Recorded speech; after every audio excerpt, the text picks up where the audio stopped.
जो नजदीक का शिव मंदिर हो, उस शिव मंदिर में जाकर मात्र शिवलिंग का स्पर्श कर लेना। आप में से कितने लोग हैं जो शंकर जी के मंदिर में जाकर चंदन की 3 उंगलियां शिवलिंग पर घुमाते हो ना? शिवलिंग पर 3 उंगली। तो ये 3 उंगली घुमाने का फल क्या है?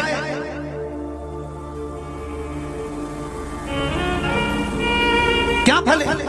इस शिवलिंग पर ये 3 उंगली घुमाई जाए तो इसका फल क्या है? तो आपको लगेगा भगवान शंकर को त्रिपुंड लगाना है। बोलो सही है गलत है? आप तो यही सोचोगे ना कि शिव जी को त्रिपुंड लगाया गया है, पर नहीं।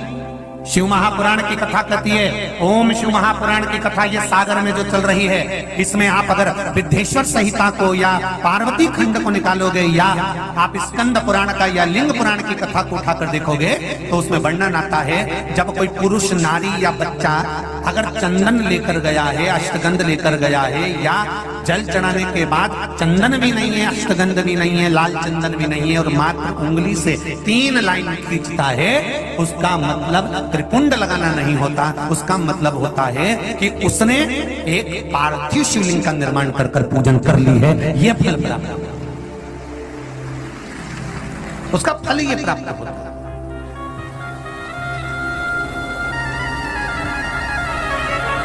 अब आप तो अभी तक सोचते थे कि हमने तो चंदन लगा दिया, हम तो भगवान को चंदन की लाइन खींची, हम भगवान को त्रिपुंड बनाकर आए। त्रिपुंड नहीं, भगवान शंकर को आपने त्रिपुंड लगाया वो अपनी जगह पर है, पर भगवान शंकर को जो आपने 3 लाइन खींची है, हाथ का जो स्पर्श कर घुमाया है, इससे पार्थिव शिवलिंग के निर्माण का फल प्राप्त हो जाता है।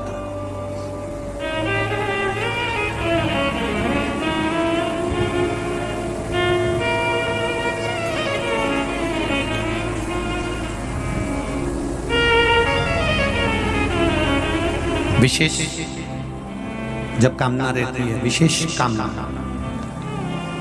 आज आपका मन कर गया 108 चावल के दाने मेरे को शिव जी को चढ़ाना,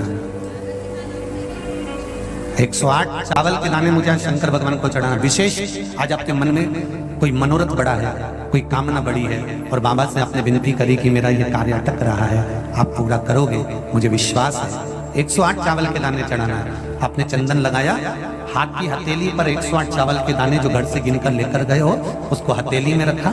एक एक चावल का दाना नहीं चढ़ाया, हथेली में रखकर जो विशेष कामना, जैसे किसी कर्मकांडी ब्राह्मण से पूछा जाए, पूजन होने के बाद में विशेष अर्घ दिया जाता है, विशेष अर्घ।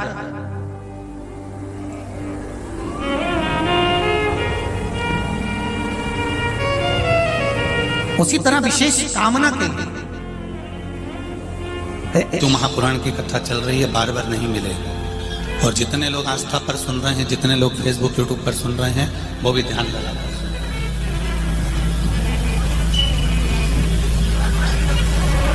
पुण्य शिव महापुराण की कथा की ये 3 बेलपत्र में 3 पत्तियां होती हैं।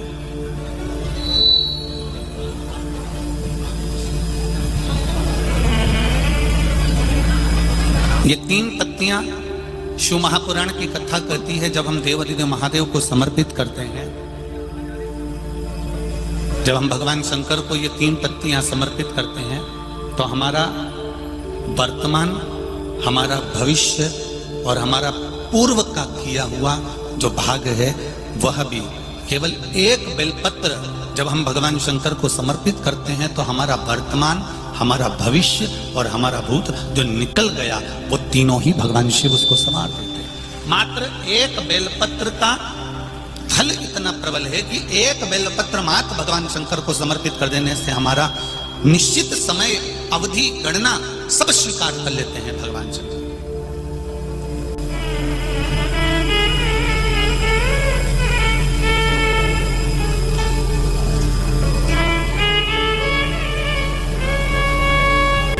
एक बेलपत्र की 3 पत्तियां नहीं है। एक बेलपत्र में जो ब्रह्मा विष्णु महेश हैं, एक बेलपत्र में जो हमारा जीवन है, एक बेलपत्र में जो हमारे देव अधिदेव महादेव विराजमान है, एक बेलपत्र में जो माँ जगतजननी दुर्गा भवानी विराजमान है, एक बेलपत्र में जो नारायण लक्ष्मी विराजमान है, एक बेलपत्र में जो ब्रह्मा ब्रह्माणी विराजमान है, एक बेलपत्र के अंतर्गत जो मेरे देव अधिदेव महादेव की 64 योगनियां विराजमान है। एक बेलपत्र के अंतर्गत 33 कोटि देवी देवता विराजमान है। एक बेलपत्र के अंतर्गत संपूर्ण ब्रह्मांड का सुख विराजमान है। वो बेलपत्र कोई साधारण नहीं होती। शिव को चढ़ा देने पर वो बेलपत्री का सुख हमारे जीवन पर्यंत।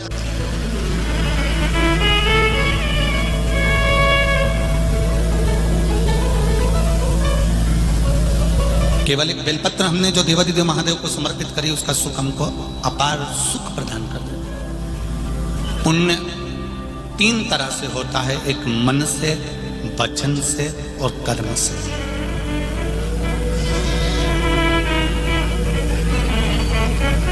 अब जरा ध्यान देना, मन से हम जिंदगी में कभी किसी के प्रति भेदभाव ना रखें। गलत अगर भोजन किया है तो हम गलत सोचेंगे, पर यदि भोजन करने के बाद भी हमने अगर भगवान के चरणारविंद का मात्र थोड़ा सा चरणोदक, थोड़ा सा अमृत तत्व ग्रहण कर लिया है, तो जो हमने भोजन ग्रहण भी करा है और मालूम पड़े कोई गलत जगह का भोजन कर लिया है और हमने शंकर भगवान पे चढ़ा हुआ वो जल थोड़ा सा हमने पी लिया है, तो हमारे भीतर अगर गलत भोजन चले भी गया है तो ये निश्चित है उस भोजन को शिव का चढ़ा हुआ चरणों तक पवित्र कर देता है, गंगा का जल मानकर उसको शुद्ध कर देता है।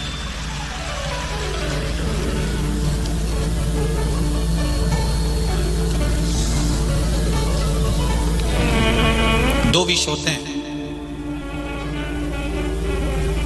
2 तरह का विष होता है। एक विष भोजन में मिलाया जाता है और एक विष कानों में मिलाया जाता है। जरा ध्यान देना मालेगांव वालों और जितने लोग आस्था चैनल पर सुन रहे हैं वो भी।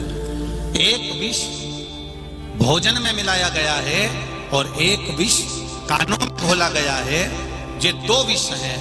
इसमें एक विष जो भोजन में मिलाया गया है उस विष से तुम बच सकते हो, पर जो कानों में जहर उगला गया है उससे जिंदगी में कभी बचला नहीं जा सकता, कभी नहीं बच सकते उससे कभी बचा नहीं जा सकता। आप उससे कितना भी प्रयास कर लो नहीं बच सकते।